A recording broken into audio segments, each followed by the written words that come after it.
Hi everyone, this is KK Downing and Glenn Tipton of Judas Priest, and you're watching Toasted.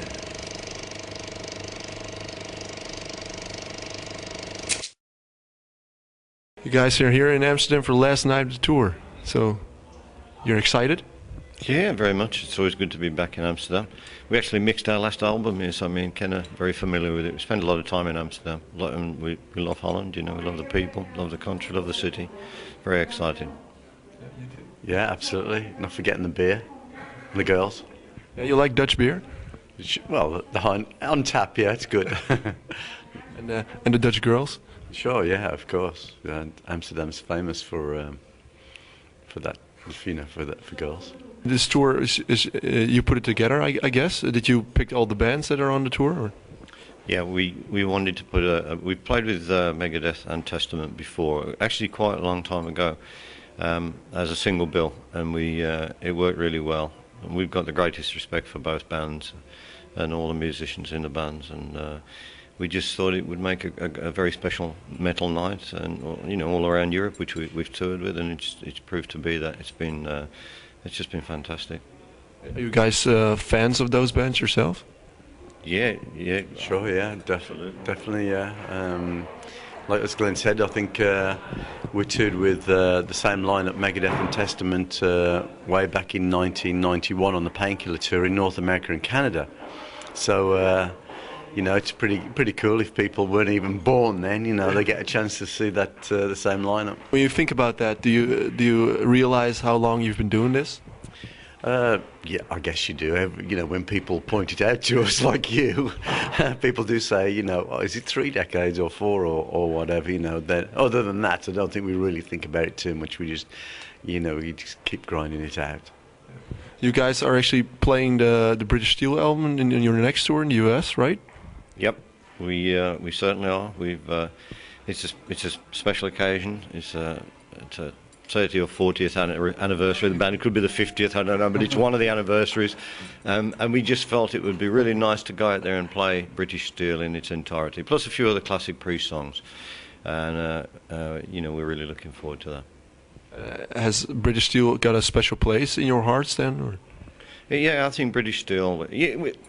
how can you say that any particular Priest album special, but there are landmark albums, Sad Wings of Destiny, Painkiller, Screaming for Vengeance, certainly British Steel, where we may have, slightly evolved that one giant step more or whatever, or they were just classic songs and classics albums that we just wrote and recorded, and it all clicked and all went right. And British Steel, I think everybody in the band's got a fond spot for British Steel. We felt that was the appropriate album to play in its entirety.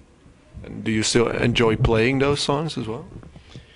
Sure. Obviously, some of the songs haven't been in the Priest setlist for many, many years, and I guess that's why it's quite exciting for us to be able to, play a complete album and relive, with the fans, that were there at the time when it was released,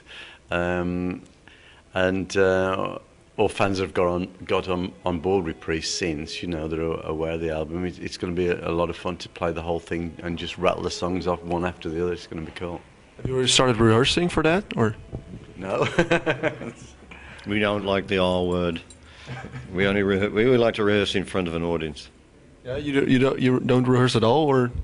We do rehearsal. We need to do rehearsals mainly for production, for the lighting designer and for the stage guys and the stage set and everything. But we do need to relearn the numbers if we haven't played them for a while. And sometimes it's quite difficult to remember how we actually played things 25 years ago. But we can get pretty close, maybe even improve it sometimes. Who knows?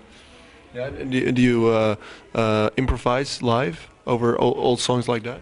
Very rarely improvise. There's little bits of improvisation, that we allow ourselves. But when you're in a band like Priest, which is larger than life on stage, with a heavy production, people have to know where you're going to be at a certain point in a song. In fact, you have to know where you shouldn't be at a certain point in a song, otherwise you can get crushed or whatever. So we do need to rehearse. And is it hard to remember all that spots when you're on stage?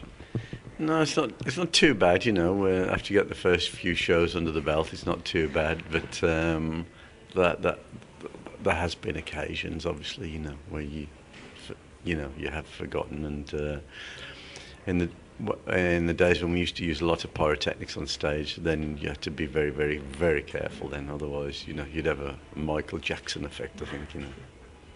But you guys don't use any pyrotechnics anymore? Or? We haven't done for a bit, you know, because we were kind of a little bit fed up of carrying them around, and for fire marshals and people saying you can't use them tonight, you know. And then when you don't use them, you kind of get to miss them, you know, and miss the audience reaction that from them. But but we make it up with other special effects, obviously with lighting and stuff. Yeah. Now, the last album was Nostradamus, of course. A 2-disc rock opera. What was the reaction when you told the record company you were going to do this? Or?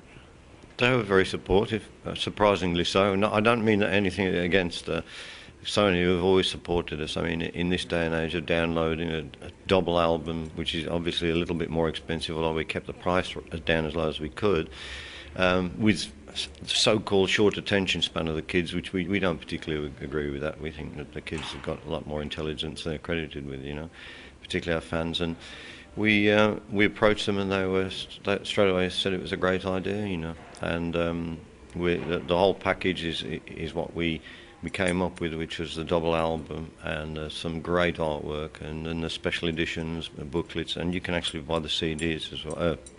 The LPs as well, you know. So it was an event. We made an event of it, and you know, it was. I wouldn't say it was viewed with caution at all initially, but obviously a project like that, people need to get to know it, analyse it, get to understand it, and the response has been fantastic. And how involved are you in that process as a band? Which process? Of you know, the artwork and all that stuff. We are involved in terms of saying we like it, and if there's a slight change in direction we feel, or certain aspects of it we feel could be improved, we are very involved in that side of things. Yeah.